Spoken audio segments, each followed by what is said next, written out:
Well, finally I'm home. Just parked my SUV here, and as you can see, all the cars being covered by snow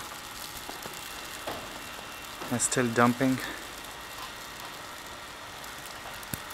Looks pretty though, up in the sky, but it makes mess when it gets down to the ground.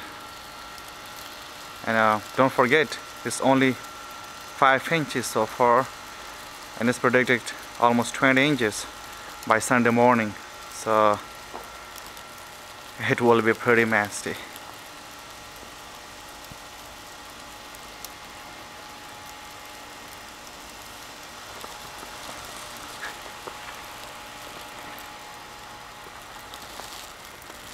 And that's me.